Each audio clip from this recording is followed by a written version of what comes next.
Good morning.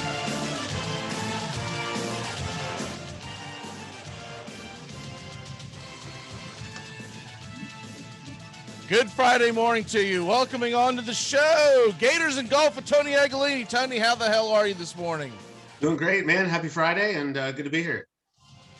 Yes, sir. We got the PGA Championship rolling. We're in round number 2. Any big surprises to you yesterday?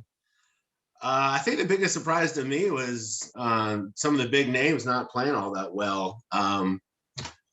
Between Rory at +3, Dustin Johnson +4, Justin Thomas didn't really have a great round either. So I was kind of expecting those guys to at least shoot like even par or +1, but hopefully they'll regroup today and maybe get back on track. It's, that the Kiowa it's an awesome course. I think it translates really well to television. There's a historic Ryder Cup from '91 that was there, and so it gets a lot of play. It's, the general public can play there. It's a resort course. You just have to stay a couple nights and you get to play. I haven't done that quite yet, but I've got some friends that have, and the wind there is the great equalizer. And it's a little bit like it's not a total links course, but it's got enough trouble once you get outside the rough to where you can put up a big number quickly. So I think anybody who makes the cut is going to be in it on Saturday or Sunday, unless somebody goes crazy today. And I don't really see that. I think, Chris Connors came out, they made kind of a big deal of him being the leader, but he's only up by, he already bogeyed 1, looks like today. So he's only up by a stroke, and the leaderboard's pretty packed. So it's going to be a fun weekend. And like I said, things can go sideways at Kiowa pretty quickly. Yeah, I don't know much about Connors. Is he just a kind of a one-hit wonder at this point until he can prove it this weekend? He's the top 3 on great Canadian golfers of all time right now, right behind what does that mean? Mike Weir, who once won the Masters, and I think the list ends after that. So Jay Fox. Yeah, so that's about it. So I don't know if Gretzky counts, but anyway, but yeah, I mean, you saw, Koepka had a great round yesterday. I think he's healthy again. He said earlier this week that he really just played in the Masters to kind of prove to himself that he's somewhat back health wise. So I think he'll have another good round today. Sam Horsfield, since we mentioned Koepka, an FSU kid. Sam Horsfield's a kid that played for Florida. He's been on the Euro Tour.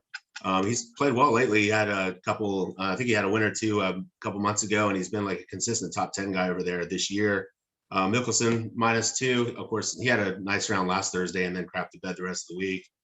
But yeah, a lot of the big names are still within striking distance. So today's a big day. I think the winds will shift. One thing about Kiowa, like usually like TPC, the winds are what they are. Like they'll just pick up as the day goes, but they're always the same direction. Where Kiowa is located, they tend to switch directions around noon or 1 o'clock. So you'll play the front 9, the wind's in your face. You'll play the back 9, the wind's at your back, and then everything will kind of switch for the afternoon group. So like I said, the course kind of toughens things up wind wise, and they don't have it overly unplayable. Like it's not the US Open where it's like, 6-inch rough. Like if you hit it in the rough at Kiowa, you're okay. It's when you go outside of that and you're in, the sand dunes and there's not a lot of grass. The bunkers are different. So just keep the ball in the fairway and in the rough and hit greens. You're okay.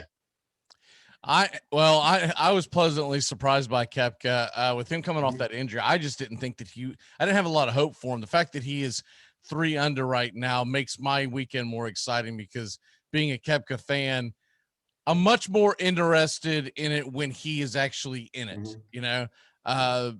I could say the same for Lefty, but how do I say this the nicest way? He's so damn old. He's going to have to prove it to me that he's still in it till Sunday. Right. Yeah. He's still capable. It's just he is 4 rounds, but he's also capable to go out and like hit 5-6 over par today and be out of it by right. 6 o'clock this afternoon. You'll be like, well, typical Lefty. And I hate saying that because it's not like that's indicative of his entire career, but over the last decade, he's been really hit or miss. He's either in it or more so now he's out of it by the weekend. Yeah. And back to Koepka, and I like Koepka too. Like I root for him. I think he's great. I think he's a good villain. He's not really a villain. I think the media kind of makes him out to be, just because like golf needs somebody that's not a robot. And you see DeChambeau and Koepka kind of in that category. Yeah, Koepka Is started he your on 10 Tim yesterday. Tebow? Is he your Tim Tebow? Is he like, I want to hate him, but damn it, I like him because, I want to hate him because he played at Florida State, but I kind of like him. Is he, because that's who Tim Tebow is to me. I want to hate Tebow, but I really like the guy as a person. It's funny with Koepka because I've heard a couple of podcasts that he's on from a couple years ago, and he played at FSU. He's not a guy. He's a little bit maybe like me at how I am with UCF. Like I went to school there, but I never really fell in love with it. It wasn't my first choice. Obviously, Koepka is a little bit like that because Koepka had an opportunity to play at a couple other places, and for whatever reason didn't. And he's not like Joe FSU. Like he's not like Horschel where, and I don't really care for Horschel all that much. He's not like Horschel where like he drains a big putt and like, does the chomp or, that kind of thing. Koepka just kind of goes about his business. So I like him anyway. I think he's a fun golfer. I think he's a guy that's like, if he wasn't playing golf, he'd be good at something else. He's got other things. He's out traveling with his girlfriend or fiance or wife or whatever she is now. And he just, look at him. Like you can tell he hasn't been able to train for like the last like 5 or 6 months because he looks like he just got married and put on like 15 pounds. Like if you watch him, so I think he's getting closer to being like Joe weekend golfer. It's just he's really really good at it. But his personality is good too. He's good in interviews. He's like I said, his game's fun to watch. He started yesterday with a double bogey. He ended up in a fairway bunker and hit his next shot right into the side of it and ended up back where he was. And so that was a really good recovery for him because he probably could have shot even a little bit lower yesterday. But yeah, I'm rooting for him. I hope he wins it. Him, Rory, Spieth, all those guys. Spieth, I think, I forgot what he shot yesterday. I think he's like maybe 1 over or even or something like that. But he didn't play himself out of it. Last thing I checked, he was 1 over. I felt like that there was a long delay to get the course going. Guys that were supposed to hit at certain times weren't hitting. Did that have anything to do with weather or anything, or were they just playing slow? I think for this first round or two, I think it's a slow play course because, there hasn't been a PGA championship here. I think it was 2012. I think it was when Rory went nuts and a lot of the guys that are in this tournament, they weren't in it then. That's a long time in the golf world, especially these days, because you can get super hot in your early 20s and then kind of disappear, or there's so many young golfers like Victor Hovland and Horsfield and even Koepka wasn't playing back when it was last at Kiowa. So I think these first 2 rounds are taking longer. I think you've seen, especially, Koepka's group is like Koepka, Rory, and Justin Thomas. Koepka was stuck in that bunker forever, and then Rory had to take a drop on his first tee shot. So it's not a course that plays quickly. That's for sure. It's not Southampton like we have in Jacksonville where people are flying through. There's a lot to figure out the first couple of days, even if you've played the practice rounds. Well, like yesterday morning during the show, and our show typically on the, sorry, that's distracting. Volume came on one of my TVs. Typically our show goes 8:30 to 9:30 now, and on Fridays we go 8 to 9:30. So we came on, and guys that were already supposed to tee off, I'm pulling it up on ESPN or on the on the Plus, and they're still on the range warming up, and I was like, what in the hell is going on? But there wasn't a cloud in the sky, so I was a little confused by that. But yeah, I just think they got backed up yesterday. And Justin Thomas said it the other day in his presser. He's like, this is a course where it's pace of play is going to be slower, and for some of the groups, especially these guys that microanalyze everything. Like you've got your, Koepka's pretty good. He'll just kind of go up and hit it. And I'm freezing on his name now. Brett Snedeker. He's a super fast player. By the way, Spieth is 1 over. I just checked it. Yeah. So the other thing too with this PGA, it's the biggest field of all the majors. There's God knows how many guys that qualify that are PGA pros. So and that's why this one, as opposed to other majors, because typically you don't start off on the 10th. Right. You just go in order. So is that why they were starting off on the 10th, is because the field? Yeah, it's a huge field. And it's this is one too where it's, the Masters, they always start at 1, obviously, unless there's weather issues, but it's always at a different course. So, but I think the biggest thing with I forgot where I was headed with that. With pace of play, I think too, it's just it's hard for these guys. Like I said, they haven't played this course in forever. That's why I picked Justin Johnson. Like, you know, he's from South Carolina and he played this course a lot over the last like 20 years or so. And then of course he goes out and shoots like +3, +4.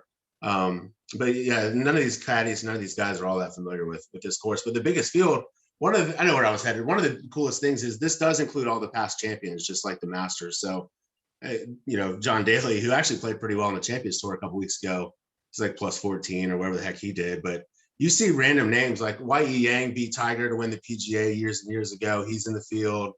Rich Beam came out of nowhere to win it in the late 90s. He's in the field. So you do see some kind of cool names, but it's such a packed tournament. You've got Joe Schmo that qualified out of, you know, BFE Arizona as a PGA pro. He's in this tournament just like Rory McIlroy is. So I think that's part of the backup too. You get guys that are going to shoot high because they're not, you know, they're not built for this stage.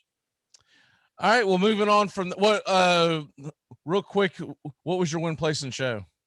Dustin Johnson, who didn't play well, Tommy Fleetwood, who really didn't play well, and then Zalatoris, he's a kind of an up and comer. He's played really well the last month or two. I think he's like 6'2", $120. But he can kill it. He had a nice eagle yesterday. He's going to win a major eventually.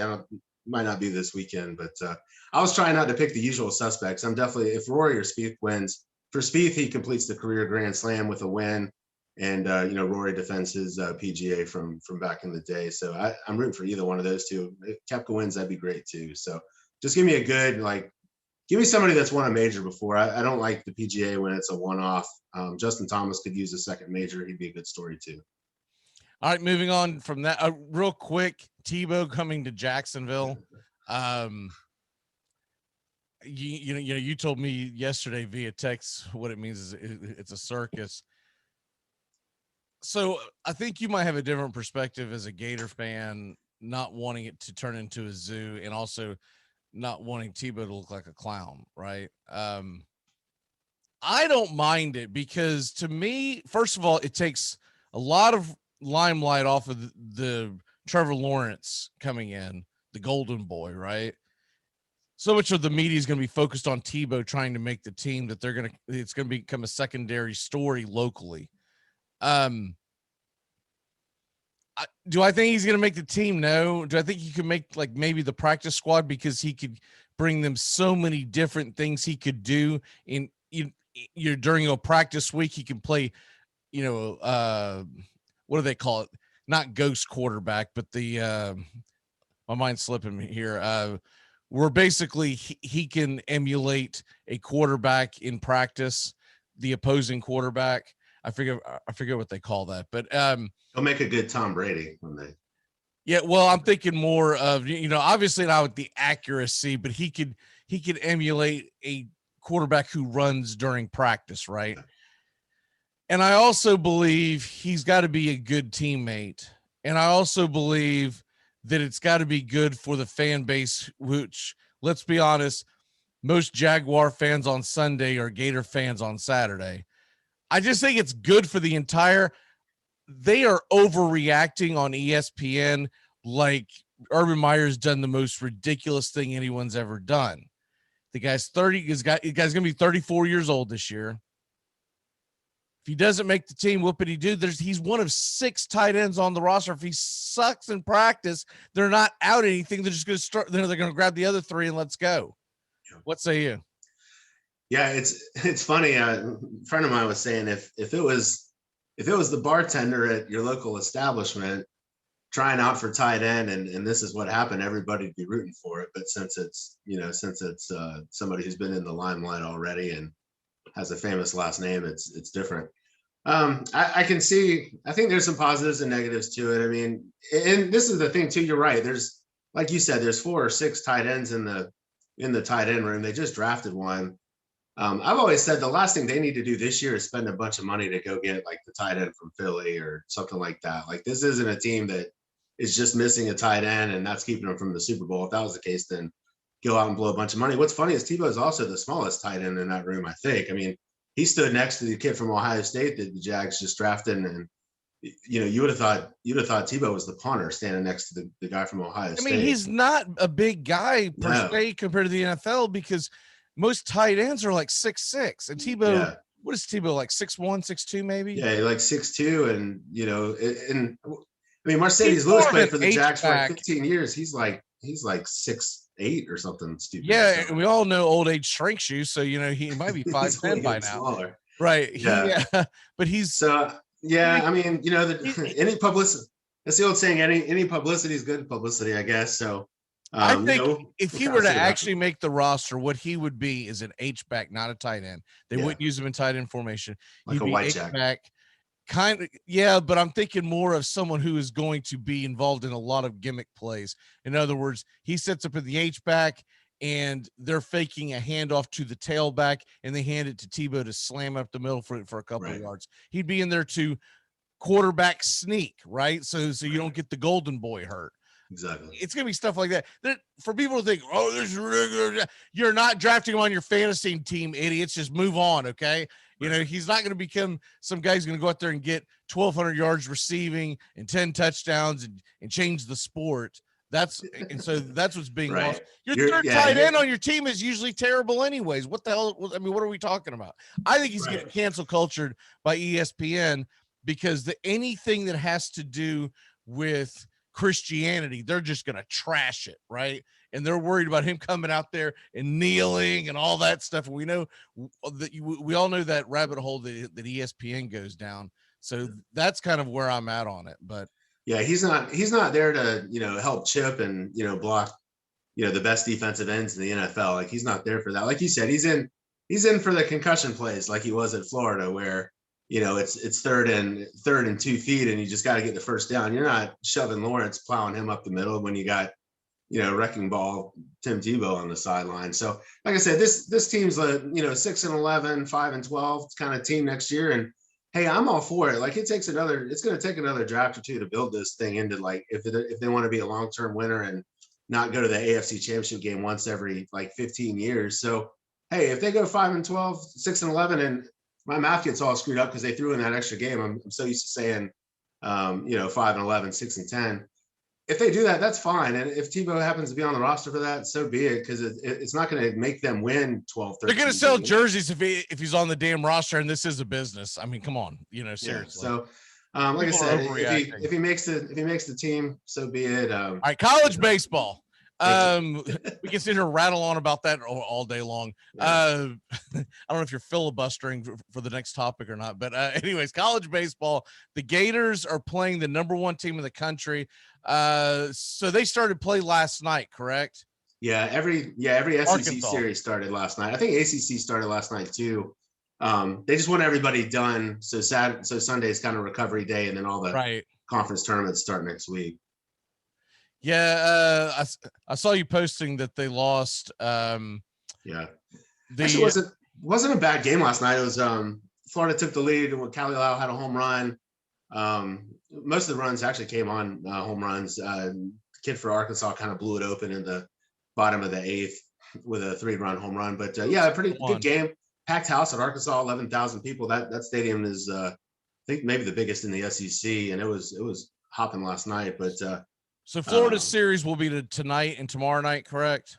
Yeah, tonight, and then Saturday's game I think might be afternoon. I think it's in the evening or the afternoon. But you'll see Barco pitch tonight. He's pitched really well lately for us. So Arkansas's got a great closer, Cops. He's maybe the best. So the top 3 pitchers in the SEC are Leiter, Rocker, and then Cops, who's the only one out of that group who's a reliever. Their starter last night, we struck out way too many times. I think we had like 15 strikeouts and just a tough. If you avoid the sweep, is that good enough for this series, or are you really, in your heart of hearts, thinking that if they don't win the series, that it's a bit of a letdown? Oh, I just wanted before the weekend. I just wanted us to steal one. Like, if we could somehow win the series, that'd be great. That would be Arkansas's first series loss of the season. Like I said, they've dominated just about everybody they played. I don't think they had to play Vanderbilt this year, just like we didn't have to play LSU. That should be a hell of a showdown. The timing of it stinks, because this was built for TV. Like, they put this now because they were thinking Florida's going to be top 3 or so, and Arkansas top 3. And play each other the last week of the season. So we kind of get screwed. And we got to play Arkansas sometime, but Vanderbilt gets to play Kentucky, and then Tennessee's playing South Carolina, who has faded the last month. So just kind of tough timing for us. We got to play the number 1 team in the country, but we had to do it at some point in time. So the SEC tournament starts what, Tuesday, Wednesday? It starts Tuesday, and then Tuesday playing games. 12 out of the 14 make it. There's some battles to see who will actually qualify. Auburn, Missouri. There's a chance LSU might not get in. It all just kind of depends on what happens the next 2 days. I think Florida's going to get stuck playing Wednesday. I think Tennessee's going to end up getting the bye. The top 2 teams in both divisions get byes. It'll be kind of chaotic next week, but I think they're doing 100% capacity in Hoover. So at least people are getting to go. And the NCAA announced the regionals will be allowed to have 100% capacity as long as the state that they're being held in allows it. So if Florida is going to host, then they'll have a full house. Remember, there's 20 host sites, but only 16 will actually be awarded. So it's not a done deal. Like Charlotte, UNC Charlotte got awarded a regional, and they've lost every game since. So they might be on the list of teams that actually lose the regional that they might get. Yeah, the ACC is in the same boat. They're only allowing 12 teams in, so there's a couple of teams that are kind of maneuvering. But I never really pay attention to it because there's not much of a chance that the number 12 team is going to go out there and just rock and roll through the ACC conference unless every team is like, you know what, we're going to rest our guy because we're ready for the tournament. Real quick, the women's softball tournament is actually starting today for people who aren't paying attention. I had an interesting conversation. I kind of let it go because I knew where this Karen was going with this. She was complaining that the Florida State women's softball game wasn't on the ACC network. They play 4:30 today. They are on the Plus, by the way, and they're playing. I just had it. It's like a Gardner Webb or something. I forget what team it is. It's not a big name team. It's the first round of the first game of the tournament.